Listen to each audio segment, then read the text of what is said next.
We're going to start here, though. Israeli Prime Minister Benjamin Netanyahu is remaining defiant amid mounting pressure to reach a ceasefire and hostage release deal with Hamas. He's vowing to maintain his major sticking point for a deal, including the condition that Israel will keep control of the border between Gaza and Egypt. Thousands of Israelis took to the streets to protest the strike yesterday, demanding a deal. The recovery of 6 dead hostages in Gaza sparked the demonstrations. Among the victims was an Israeli-American man, Hersh Goldberg Poland. Meanwhile, 2 key allies are also ramping up pressure on Netanyahu. President Biden told reporters he thinks the Israeli prime minister is not doing enough to secure a hostage deal, and the UK has announced that it will suspend some arms sales to Israel. CBS News foreign correspondent Imtiaz Tyab is following all of this for us from Tel Aviv. Imtiaz, good morning. Anne-Marie, good morning to you. Well, you can imagine there's a lot of pain and grief and anger on the streets as Israelis continue to protest, demanding for that ceasefire.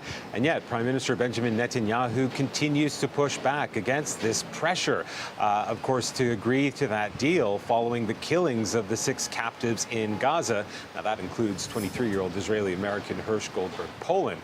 Now, as tens of thousands of Israelis continue to demand Netanyahu bring an end to the war in Gaza and free the remaining captives, he did seem to show what some have been describing as a rare act of contrition, addressing the nation, asking for forgiveness. But Anne-Marie, I have to say, his tone quickly shifted, and he then said he would not give in to pressure, and then went on to what some are describing as a lecture, where he insisted Israel must retain control of the Philadelphia corridor, which is this narrow strip of land along Gaza's southern border with Egypt that he says is used to smuggle weapons. Now, this is an allegation that both Egypt and Hamas deny, with Hamas saying there will be no deal unless Israeli forces withdraw.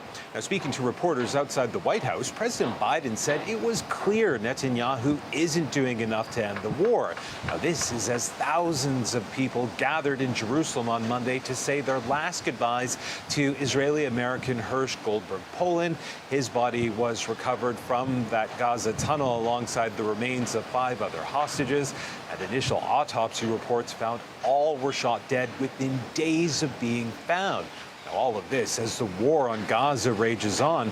At least 8 Palestinians were killed in an Israeli strike while they were trying to buy bread. And as the UN's campaign to vaccinate 640,000 Palestinian children against polio continues. Still, Prime Minister Netanyahu's address to the nation continues to be criticized, with the opposition leader Yair Lapid calling it unfounded political spin, and said Netanyahu's insistence Israel's security relies on its forces remaining in the Philadelphia corridor, Anne-Marie, has, in his words, no relation to reality. Imtiaz, thank you very much.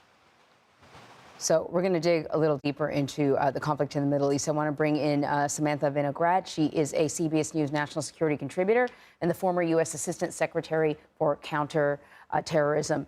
So, you know, listen to what Imtiaz said about the Philadelphia corridor.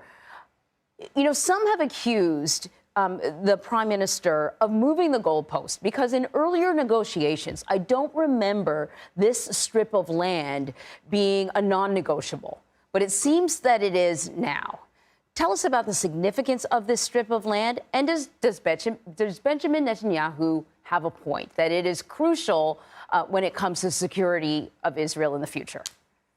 Well, Anne-Marie, having been involved in discussions post-October 7th in the Situation Room about Israel's security, I can tell you that Prime Minister Netanyahu, since October 7th and well before, has been uniquely focused on the complete eradication of Hamas. That has been a sticking point for him from day one. So the Philadelphia corridor, in Prime Minister Netanyahu's mind, has been an existential matter, because he believes that if the Philadelphia corridor is not patrolled by Israeli defense forces, that Hamas will not be eradicated. It will be able to continue to get weapons and funds from Egypt, and that is why he has been so focused on maintaining control of the Philadelphia corridor, Anne-Marie. Yesterday, President Biden said that he didn't think Benjamin Netanyahu was doing enough to secure the release of hostages.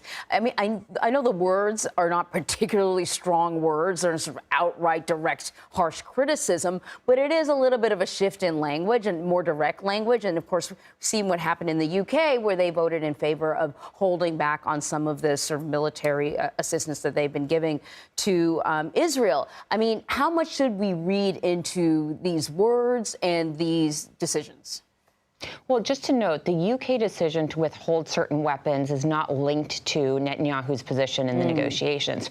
It is linked to the fact that the UK government believes that there is a chance that these weapons could be used for purposes that could harm humanitarian matters and otherwise. So it is not linked to the ceasefire negotiations. Biden certainly had a change in tone, and I would expect more of that if Prime Minister Netanyahu sticks to his insistence that Israel not fully withdraw from the Philadelphia corridor during, for example, phase 1 of the bridging proposal that President Biden laid out. Other than harsh rhetoric, however, Anne-Marie, President Biden is between a rock and a hard place in terms of leverage he can put on Israel to change its position in these negotiations. Now, I do want to underscore, Hamas is responsible for the brutal murder of these hostages and others. And a key question is not just Prime Minister Netanyahu's position, but what pressure is being put on Qatar and Egypt to try to push Hamas to make a deal as well. Now, I know you're not one of our political commentators, but I wonder if the fact that we're, just a handful of months away from an election is also sort of putting additional pressure on President Biden. Well, I'm not a political commentator, but I have known and worked with President Biden since 2009. And I will tell you that politics have not directed his position on Israel's security or humanitarian issues. So I do not think that the upcoming election is putting additional pressure on President Biden. Again, having been in the room post-October 7th, returning the hostages, getting a ceasefire deal, and getting humanitarian assistance into Gaza has been a moral and security priority for the president since Hamas's brutal attack on October 7th. All right, Samantha, thank you very much.